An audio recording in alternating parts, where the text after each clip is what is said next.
Hi, my name is Max. I'm 32 years old, and I want to share my story with you. A story of loss, betrayal, and rebuilding. A story that changed everything for me. A few years ago, I lost everything. Or rather, everything I thought was important. You see, in the world of crypto, the highs are high, and the lows are devastating. My rise was fast, and my fall, well, that was even faster. But I'm getting ahead of myself. Let me take you back. At the time, I had everything: a beautiful apartment, an impressive portfolio, and an ego that matched it all. I had everything except one thing: trust. I thought I could trust Amanda, my wife, my partner, the person I'd spent years with. We had built a life together, or so I thought. I remember the day I found out, as if it were yesterday. I came home early just to surprise her. I was hoping to celebrate a big win I'd had that day, a deal that would change everything. But when I walked into the house, I found her, not with excitement, but with a stranger. It was the man I had trusted, my business partner, the one I had believed would always have my back. The betrayal hit me like a ton of bricks. It wasn't just the affair that broke me. It was the deceit, the lies, the feeling of being duped, of being a fool. I lost more than just trust.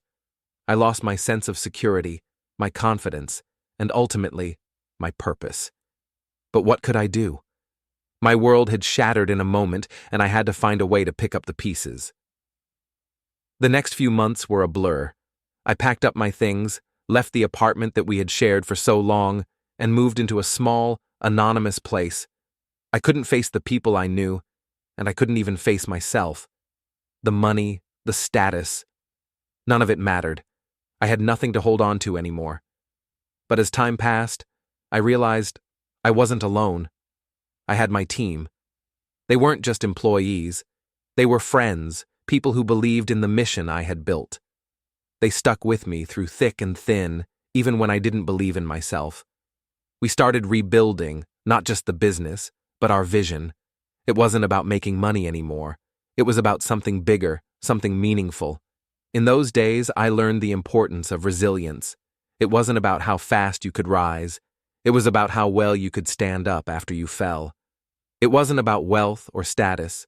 It was about the relationships you build, the trust you nurture, and the integrity you uphold. And so, we rebuilt. Slowly, surely, we started making a comeback. But this time, it wasn't just about getting back to where we were. It was about moving forward, about creating something new, something better. Along the way, I met Emily. She was different.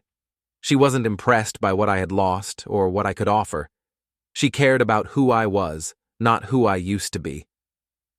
We started working together side by side on a new project, one that didn't just aim for profits, but sought to make a difference. She helped me see that there was more to life than just rebuilding my wealth. She showed me that I could rebuild my life. Through the ups and downs, we grew closer. She became my partner, not just in business, but in life. And together, we built something beautiful, a platform dedicated to financial education, to transparency, and to helping others who had faced the same struggles we had. We built it not just for profit, but for impact. The days of pain, of betrayal, of lost trust, they were still there, lingering in the background. But they didn't define me anymore. I wasn't the man I had been. I was something more, something stronger, something wiser. But life has a way of throwing curveballs when you least expect them. As the business grew, so did the challenges. With success came attention, both good and bad. Emily and I had created something special, and people noticed. We had a product that resonated, and we were getting press. The more successful we became, the more we had to fight to protect everything we had worked for. But it was worth it. One evening, late into a business meeting, my phone buzzed. It was an email from Amanda. At first, I didn't want to open it. I had tried to move on from her, from the past, but there were still moments when it felt like I was tethered to that chapter in my life. I had blocked her number months ago, deleted her from everything, but she had found a way. The subject line read, "I'm sorry, Max." I felt a knot in my stomach. Should I open it? Should I let go of all the anger, the bitterness, the resentment? I had long been on a journey of forgiveness, but this email, it felt like a test. I opened it. "Max, I know I don't deserve your forgiveness, but I need to say this. I've made mistakes, terrible mistakes. I hurt you, and I see that now, but I want you to know something. You were always the better person.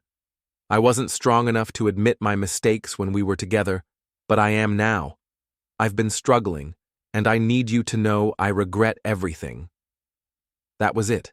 No explanation, no apology for the affair, no acknowledgement of how deeply her betrayal had cut me. Just words, empty words that meant nothing after everything she had done. It wasn't the apology I was hoping for. It was a reminder of the past I was trying to forget. I stared at the screen for a moment, my fingers hovering over the keyboard. Part of me wanted to respond, to tell her how her actions had ruined me, how she had shattered the trust I had in people. But then I realized no response would be enough. Nothing would ever erase the pain she had caused. The only thing I could do now was move forward. That night, I put my phone down and took a deep breath. I had learned over the past year that the best way to heal was to focus on the future, not the past. The betrayal had been a part of my story, but it wasn't going to define the rest of my life. The next morning, Emily and I sat down in our office, looking over the next phase of our project. We had big plans, and we were ready to take the next step. The company was growing fast, and we had the opportunity to make real change in the industry. But as we discussed the future, I couldn't shake the feeling that something wasn't quite right. It wasn't just the email from Amanda. It was the realization that no matter how much we achieved, no matter how successful we became, there would always be something that lingered in the back of my mind. The trust that I had lost, the feeling of betrayal was hard to shake. Could I ever fully trust again? Could I truly be happy without that weight on my shoulders? Emily could see that something was bothering me. She didn't press, but she knew me well enough to understand that something was off. "Max," she said quietly, "you don't have to carry all of this on your own." Her words cut through the fog of my thoughts. She was right. I had been so focused on rebuilding my life, on proving to myself that I could rise above the betrayal, that I had neglected to address the emotional scars. I hadn't allowed myself the space to grieve, to process everything I had lost. "I know," I replied, my voice barely above a whisper. "I just don't know how to let it all go." Emily took my hand, offering the comfort I hadn't realized I needed. "You don't have to let it all go at once. It's a process, but you don't have to do it alone." For the first time in a long time, I felt a sense of peace. The path ahead wouldn't be easy, but I knew I wasn't walking it alone. Emily and I were building something together, not just a business, but a life, a future. And in that moment, I realized that the true measure of success wasn't in the wealth we accumulated or the accolades we received. It was in the strength we found in each other, in the resilience to overcome the darkest of days, and in the ability to trust again, not just others, but ourselves. It had been months since I received the email from Amanda, and though the sting of her betrayal hadn't completely faded, I was learning to live with it. Life had moved forward. Our business was growing steadily, and Emily and I were closer than ever. The success we were experiencing was the result of hard work, dedication, and an unwavering commitment to our shared vision. But despite the outward appearance of everything falling into place, there was still a lingering emptiness inside me. The scars from the past were still there, even if I had learned to mask them. One afternoon, as Emily and I were meeting with a potential investor, I received another email notification. The familiar dread returned as I saw Amanda's name pop up in the subject line. My immediate reaction was to ignore it, but curiosity, and maybe a small sense of unresolved need, got the better of me. "Max," Emily said, watching me for a moment as I hesitated. "Is everything all right?" I nodded, but the discomfort must have been evident on my face. "It's from Amanda," I admitted, my voice heavy. Her expression softened, and she didn't need to ask any more questions. She knew the history, how deeply the betrayal had affected me. She also knew that I had been trying to move on, to not let the past hold me back. I opened the email cautiously, my heart beating a little faster than I expected. "Max," it started. "I know I've already hurt you more than I can ever make up for, but I need to say something I should have said a long time ago." It went on, a few paragraphs of apologies and explanations. She said she had changed and that she was seeking forgiveness for herself. There was no mention of wanting me back or any further attempts at reconciliation. It felt like a final attempt to close the chapter, but to me, it still felt incomplete. I took a deep breath and clicked out of the email, refusing to let it consume me any longer. It wasn't the closure I had hoped for, but it was the closure I needed. I realized that waiting for an apology that would never come, or for some magical resolution, wasn't going to help me heal. I had already learned everything I needed to from that chapter of my life. The rest was simply moving forward. "Max?" Emily asked again, her voice soft but insistent. I looked up at her, seeing her concern, and I smiled, genuinely this time. "I'm okay," I said. I don't need that anymore. I've been holding on to it for so long, but I'm ready to let it go." Emily's face lit up, relief flooding her expression. "Good. I've seen the way it's been eating at you, even when you don't show it. You deserve peace." I nodded, feeling a weight lift off my chest. The past had shaped me, no doubt about it, but it no longer had the power to control my present. I had the power now, the power to decide what my life would be, to decide who I would become.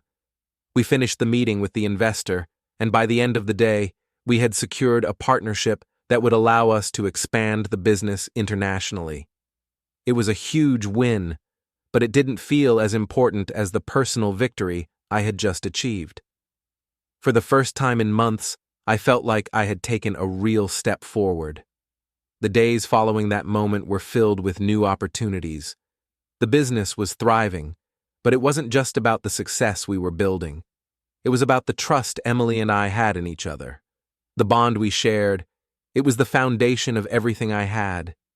It was proof that even in the face of betrayal, we could still find something pure, something worth fighting for. As the weeks went by, I began to realize that success was not just about material things. It was about the people who stood by you through thick and thin. Emily had been my rock throughout all of this, offering unwavering support, encouragement, and most importantly, her trust. In return, I gave her everything I could, my loyalty, my commitment, my heart. And that was something Amanda would never have. The love and trust I shared with Emily. It was something earned, not something given away lightly. One evening, as we sat together in the quiet of our office, looking over new designs and business plans, I found myself reflecting on how far I had come. It was hard to believe that just a year ago, I had been lost in the aftermath of betrayal, unsure of who I was or what my future held. But now, with Emily by my side, I was more certain than ever. I knew that no matter what happened, no matter what life threw at me, I could handle it. I had faced the worst of it, and I had come out stronger, wiser, and more resolute. There was still work to be done, and there were challenges ahead. But for the first time in a long time, I felt ready for whatever came next. As the months continued to pass, our business soared to new heights. The partnership we secured with the international investor opened doors we hadn't even imagined, and the brand was becoming a household name in its niche. Emily and I worked tirelessly, But now it felt like we were building something that was truly ours, something that we both believed in and had fought for. I had finally started to feel like I was stepping into the version of myself that I had always envisioned. The betrayal, the heartbreak, the doubts, they had all been stepping stones to this point. Looking back, it was clear that everything that had happened was leading me here, to this moment. But it wasn't just about business anymore. It wasn't just about success. It was about the life we were building together, the trust that Emily and I had cultivated, and the understanding that no external force could shake the foundation we had. She had become not only my business partner, but my life partner in every sense of the word. Together, we had created something powerful, and I was starting to believe that maybe this was what I had been waiting for all along. But just as I had begun to think that life had finally turned in my favor, something unexpected happened. It was a typical Tuesday afternoon. I was at the office, reviewing the quarterly reports, when I received a call from an unknown number. I had no reason to pick it up, but some small part of me, told me that I should. "Hello?" I answered. "Max?" "It's Amanda," the voice on the other end said. For a moment my heart stopped. My mind raced, and every part of me wanted to hang up the phone. But I didn't. I sat there in silence, waiting for her to continue. "I know it's been a long time, and I probably don't have the right to ask you for anything, but I need your help." Her words hit me like a punch to the gut. I didn't know what to expect, but this wasn't what I had imagined. After everything that had happened, the last thing I thought I would ever hear from Amanda was a request for help. Help? After everything? I found myself saying, unable to keep the bitterness from creeping into my voice. I know I don't deserve anything from you," Amanda continued, her voice filled with emotion. "But it's not about me. It's about something else. Something I can't handle alone. Please, Max, I don't know who else to turn to." I sat there for a moment, considering her words. Despite the resentment I still felt, despite everything she had done to me, a part of me couldn't help but feel a small flicker of empathy. I had always been someone who believed in second chances, in redemption. But this felt different. She wasn't asking for forgiveness. She wasn't asking for a chance to fix things. She was asking for something else, something far more personal. "Why me?"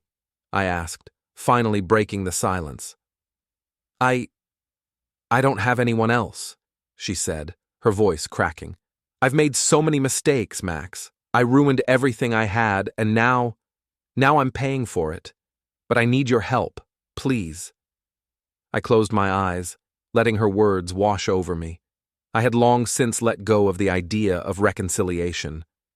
I had moved on, or at least I thought I had.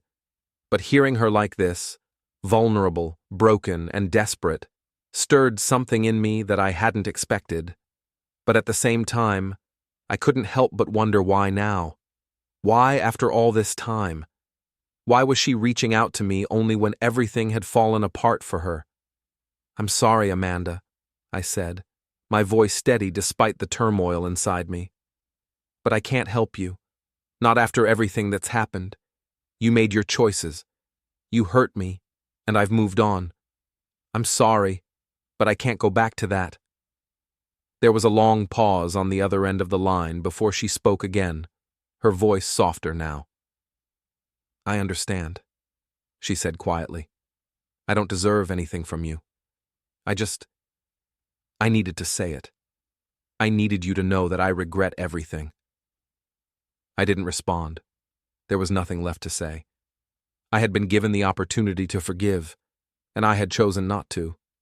In that moment, I realized that my strength came not from holding on to the past or seeking closure from someone who would never give it to me, but from finally letting go and refusing to allow her actions to dictate my life any longer. We ended the call, and I sat there for a long time, processing what had just happened. It was strange. I felt nothing, There was no anger, no bitterness, just a kind of numbness.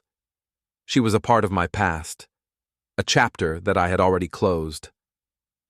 As the evening sun dipped below the horizon, I looked over at Emily, who had been silently watching me during the call. She gave me a small, reassuring smile, knowing exactly what had just transpired. Without a word, she walked over to my side and placed her hand on mine. "You're stronger than you think," she said softly, and in that moment I realized just how true that was. I had made it through the hardest part. I had faced betrayal, loss, and doubt, but I had come out on the other side. With Emily by my side, I was no longer the man I had been. I was someone new, someone stronger, more confident, and more focused on the future. And the future, I realized, had never looked brighter. The next few months passed in a blur of success, growth, and transformation. Emily and I continued to build the company, but it was no longer just about the business. It was about us, our partnership, our trust, and the vision we shared for the future. We were unstoppable, but life, as always, had its way of throwing curveballs when you least expect them. Despite our growing success, there was a quiet undercurrent of unease that I couldn't shake. One evening, while I was at the office late, working through some last-minute details for an upcoming product launch, I received another unexpected call. This time, it was from a lawyer. "Mr. Max, I'm calling in regards to a legal matter involving your former business partner, Amanda," the voice on the other end said. I felt the familiar tension rise in my chest as I set my pen down and leaned back in my chair. "What now?" "What about Amanda?" I asked, my voice even but tense. "It seems there are some unresolved financial issues that need to be addressed," the lawyer explained. "She has claimed that she is entitled to a portion of the business profits, citing a previous agreement that was never formalized." A surge of frustration and disbelief hit me. Was she seriously going to try and claim part of what Emily and I had built together, after everything? "That's absurd," I said, the words slipping out before I could stop them. "I don't owe her anything. We severed ties a long time ago." The lawyer explained that, despite the severed business relationship, Amanda had found a legal loophole, something that could potentially drag us into a long, costly legal battle if we didn't address it. I told the lawyer I would handle it, thanked him, and hung up. For a moment, I sat there in the dim light of my office, wondering how this was even possible. After everything Amanda had done, after all the pain and betrayal, she was trying to reach into my life once again, this time through legal means. But I knew one thing for sure. I would not let her destroy what I had built. I had worked too hard, fought too many battles, and overcome too much to let her pull me back into the past. I immediately called Emily. "Hey," I said, my voice low and steady despite the storm brewing inside me. "We have a problem." After explaining the situation, Emily was, of course, furious. She had been with me through everything, the betrayal, the struggles, the late nights, and she wasn't about to let Amanda waltz back into our lives. Together, we made a plan. The next few days were a whirlwind of calls to our lawyers, emails to our financial advisors, and hours spent preparing for the legal battle ahead. It was exhausting, and there were times when the weight of it all threatened to break me. But through it all, Emily stood by my side. She kept me grounded, reminding me that this fight wasn't just about money or business. It was about our future, our happiness, and the life we had built together. After weeks of legal back and forth, the case finally came to an end. It wasn't an easy victory, but it was a victory nonetheless. Amanda had lost. The legal loophole she had hoped to exploit was closed, and she was forced to walk away with nothing. It was over. But what struck me the most wasn't the satisfaction of winning. It wasn't the relief that the matter was behind us. It was the realization that I had finally, truly, let go of the past. I had taken control of my life and my future in a way that I had never done before. And the best part? I didn't need Amanda or anyone else to validate that. Looking back at everything I had been through, the betrayal, the pain, the doubt, I knew that it had all been worth it, because it had led me to this place, this moment. I was no longer the man who had been broken by betrayal. I was the man who had learned, grown, and emerged stronger. And I wasn't done yet. This was just the beginning. Emily and I celebrated the end of the legal battle with a quiet evening at home, just the two of us. There were no grand gestures, no extravagant celebrations. We didn't need them. We had everything we needed right here, together. As we sat on the couch, looking at the horizon, I felt a deep sense of peace settle in. We had come so far, and we still had so much more to do. Whatever life threw at us next, I knew we could handle it. Together, we had built something unshakable. "I think we've earned a little break," Emily said, resting her head on my shoulder. I smiled, feeling the weight of everything lift off my shoulders. "Yeah, I think we have." And with that, I finally realized that the man I had become was exactly who I was meant to be. I had fought through everything, the pain, the betrayal, the doubts, and I had come out stronger, more focused, and more in love with life than ever before. This was my story. This was my victory. And it was only just beginning.